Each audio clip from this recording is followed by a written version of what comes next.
Alright guys, this is the second boss, Loomithar, and this is the longer version where we're going to go through the entire fight. So the way that this fight works on Mythic is each of the pylons on the edge of the room, you can see them marked and there's one on the bottom right that you can't see, they are going to spawn orbs. That is basically the Mythic mechanic. They're going to spawn orbs that shoot a beam into the boss. The further you progress into this boss, the more orbs that will be active at any given point in time. At the start of the fight, there's only going to be one orb active. It's random. As you progress through the fight, then there's two orbs. As you progress through the fight, then there'll be three orbs. And then if you are very slow, there's going to be four orbs. So you'll see that here, and I'll go through those orbs here in a second. Now, the gimmick on this fight is basically like eggnog back in Vault. So it's got a little bit of a twist, but what happens is the tank is going to get marked with a beam. That beam needs to be put into one of these tangles. These tangles need to be broken. Now, you can, as a mage, blink over. You can teleport through. You cannot Demon Hunter Leap, Vengeful Retreat. Any of that you cannot do. But the interesting thing about these webs is that when you cross them, they do a good amount of damage, but it is a root. So if you have something that breaks roots, then you can also go through, and the root is what applies the damage. So if you immune the root, then you actually won't get any of the damage. For example, Paladins, you'll probably see it throughout the fight. He can freedom and just walk directly right out. Does not matter at all. He can freely do that. So we're going to watch this happen in real time. So he breaks this one. I break this one. You kind of want to break the two that are close to one another so you can cleave and do whatever. And it's very important that we break as soon as possible for these tangles because you can see the circles that are about to come on the ground.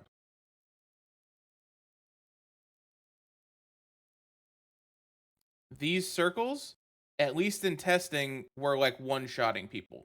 So you really need to make sure that you kill before you run out of room and everybody's stacking, and then you take 3 of these and you fucking die. Okay. See these webs here that I'm highlighting. These are strands that the boss puts out. How you know you have a strand? One, I'm sure there'll be a weak aura. And two, if you are a ranged person or a melee, the boss will pull you towards her and then have a strand connected and you need to run out and break. When you break those strands, you put shit on the ground on the outside of the room. You need to make sure 2 people do not break on the same point and you do not run over those webs. If 2 people break on top of one another, they will get stunned and you'll probably die at some points in the fight. But you want to make sure that you put them on the edge of the room because we're going to be working our way around and you'll see how we need to mitigate space through this fight. Go ahead and let it play here. Let it keep going. We do the same thing. There's a beam here on blue. Okay, what I want you guys to see here is if I pause right here, go back just a little bit further, you see how this orb is spawning, and it is spawning before the tangles start moving in. That means you can absorb this entire orb before you need to move out with tangles. So watch this orb and watch it start casting. We'll keep going.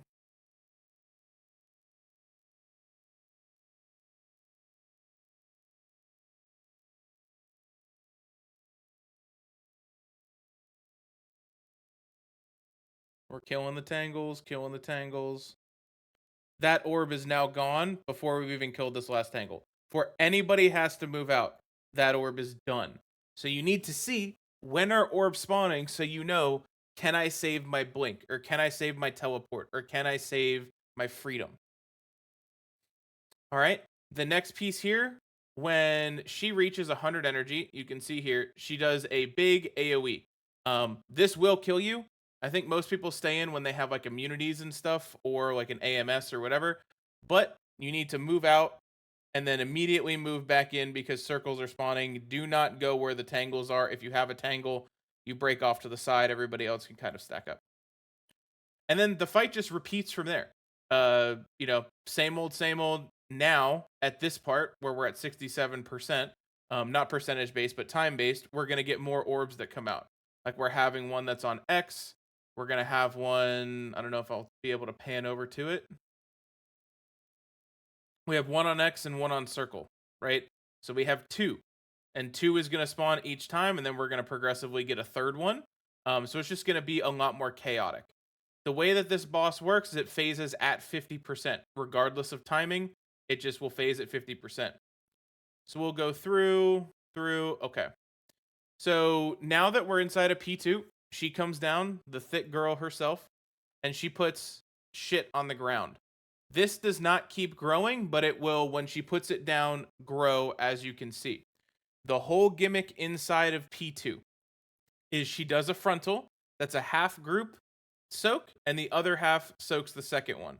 It's like a 25-second debuff, and it's a 20-second frontal or something like that. So you can see here, she does her frontal. After every single frontal, she is going to do a cast that puts a circle around everybody, just like we had on Sinarth, and she does a pushback. You need to make sure you're spread for this. Watch the raid's health here. It's Arcane Outrage. So this is where we have a bunch of CDs rolling and the big burst of damage at the end, right? So watch, boom, boom, and then circles blow up, and then people take a good amount of damage. So here, when she does her Arcane Outrage, let me go ahead and go back. When she does her Arcane Outrage, she puts more shit on the ground that's going to grow.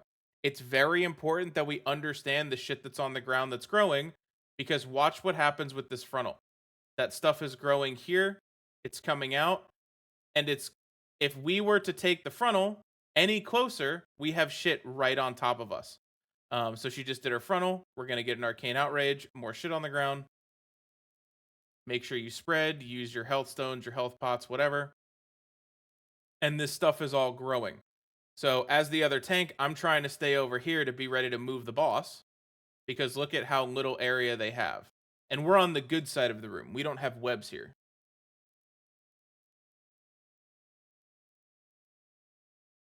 Same thing, Arcane Outrage. She just put a puddle down, and I can't see it in the darkness, which kind of fucks us here, but I try to position it. And then we move. I think we got pretty lucky there with our spawns. Arcane Outrage, knockback. As a tank or as somebody with big DR, you could play in the poop.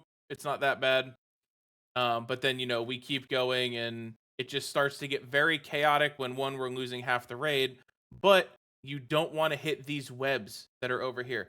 Those webs are gigabanned. They do a lot of shit. It's very bad. So now we're on the shit side of the room. Ideally, you'd want to have the boss dead here, but we're just going to go ahead and make it work. We're going to lose like a lot of the raid here in a second. And we just kind of keep moving, keep moving, keep moving. We keep going, and just you basically take the frontal with your group, use defensives, blah, blah, blah, and kill it. But that is the second boss.